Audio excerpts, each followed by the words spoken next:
hottest yet coolest inventions ever made. They have brought us to some of humanity's highest technological points ever and lowest points in history. They are essential for space travel and have made satellites, GPS, the ISS, moon landings, and many other things possible. Rocket engines have broken many barriers in science and exploration, allowing people, rovers, and satellites to get to the moon, Mars, and other celestial bodies. If you were to ask someone to think of a rocket, they might think of a spaceship, but a rocket is really just a vehicle propelled by its contents burning. While today they are massive, powerful machines, they had much more humble origins in China in the 13th century. Rockets were first used as defense against the Mongol Empire. In time, the Chinese found out that the arrows did not need to be shot with a bow. This led to the making of fire lances, a rocket attached to a stick that would be self-propelled, creating the first true rocket. But once a man named Wan Hu tried to fly using rockets. He attempted to make a chair with rockets strapped to it, and while he did take off, he was never seen again. The Mongols made their own fire lances, which likely led to the spread of rockets in Europe. Between the 13th and 18th centuries, rockets were barely used, except as fireworks. In the 18th and 19th centuries, though, rockets were used for war again. However, their usage was stopped. In 1898, a Russian teacher by the name of Konstantin Tsiolkovsky suggested exploration of space using rockets, as well as using liquids as the fuel for the rockets. However, this was not widely noticed up until 1920, when Robbert H. Goddard, an American from Worcester, Massachusetts, began working on a liquid-fueled rocket, which would later be implemented in almost every modern rocket and had become essential to space travel. This opened up the frontier of space to all of humanity, creating room for much more exploration than before. Even early in his life, Goddard was eager to explore space. In 1899, while pruning a friend's cherry tree, his mind wandered and he began to think about space travel. Later, he said that it was one of the quiet, colorful afternoons of sheer beauty which we have in October in New England, and as I looked towards the fields at the east, I imagined how wonderful it would be to make some device which had even the possibility of ascending to Mars, and how it would look on a small scale if sent up from the meadow at my feet. In 1907, Goddard began building rockets, but they were very simple gunpowder ones. And in 1915, he began testing the thrusts of different commercial rockets using a ballistic pendulum. With the measurements he made, he found out that only about 2% of the potential energy was being used for thrust. While trying to mitigate this, he found out about the de Laval nozzle. The de Laval nozzle was originally designed by Gustav de Laval, a Swedish engineer who was trying to improve steam engines. De Laval nozzles work by first compressing the gas, causing it to accelerate faster than the speed of sound, and then expanding again, causing the gas to accelerate even further. However, because of its design, the nozzle had to run at a very high speed, which, although was not good for Laval's work, was perfect for Goddard.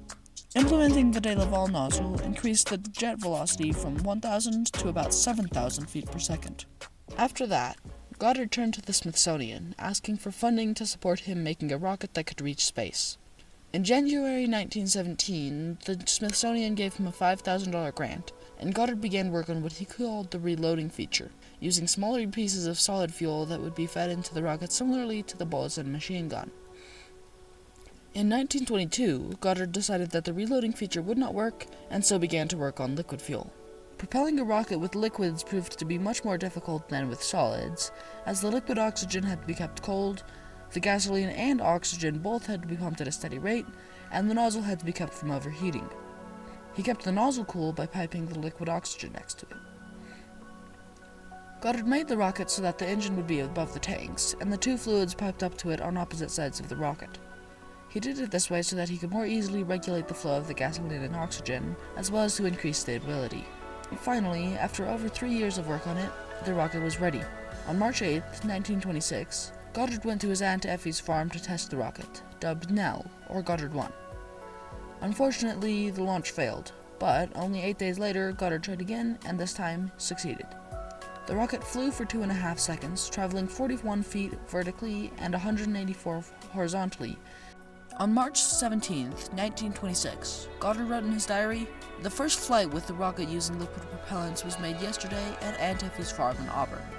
The day was clear and comparatively quiet. The anemometer on the physics lab was turning leisurely when Mr. Sachs and I left in the morning, and was turning as leisurely when we returned at 5:30 p.m. Even though the release was pulled, the rocket did not rise at first, but the flame came out and there was a steady roar. After a number of seconds it rose, slowly until it cleared the frame, and then at express train speed, curving over to the left and striking the ice and snow, still going at a rapid rate. It looked almost magical as it rose, without any appreciably greater noise or flame, as if it said, "I've been here long enough, I think I'll be going somewhere else if you don't mind." Esther said that it looked like a fairy or an aesthetic dancer as it started off. The sky was clear for the most part, with large shadowy white clouds, but late in the afternoon there was a large pink cloud in the west, over which the sun shone. One of the surprising things was the absence of smoke, the lack of very loud roar, and the smallness of the flame. Goddard's work would end up affecting the entire rocket industry for the rest of history. Germans soon used his work to create a liquid-fueled missile that would change war forever. The new missile, called the V-2, used alcohol and liquid oxygen and was 47 feet tall. On June 20th, 1944, the first V-2 reached space, flying up 109 miles. In war, the V-2 carried over a ton of explosive, and when it began use in war it was devastating, with the rockets that hit their targets killing many people. Although each missile killed 2 people on average, that was because most of the missiles exploded harmlessly in the air.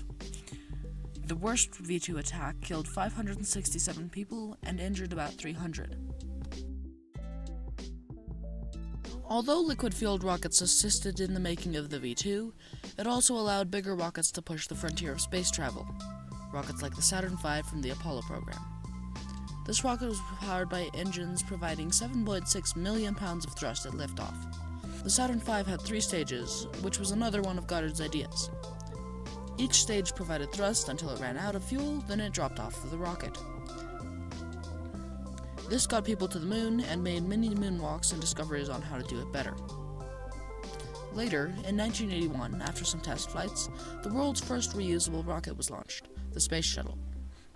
The STS-1 mission was launched on April 12, 1981, aboard the orbiter Columbia.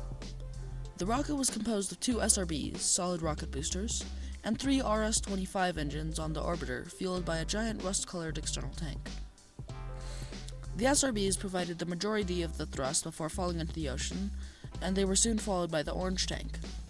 Later in the program, they had their first accident with the Challenger orbiter, and made many changes to the design. The orbiter exploded on the STS-51L mission on January 28, 1986, due to a failing seal on the SRB. This disaster prompted design changes and slowed the launch frequency. Later, the Columbia orbiter had its first and last accident. TS-107 exploded in the atmosphere because of damage to the heat shield.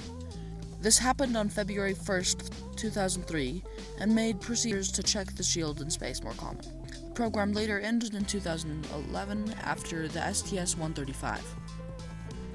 Many new rockets are being developed today, such as the SLS from NASA and Starship from SpaceX, as well as 2 that are currently in use, the Falcon 9 and Falcon Heavy.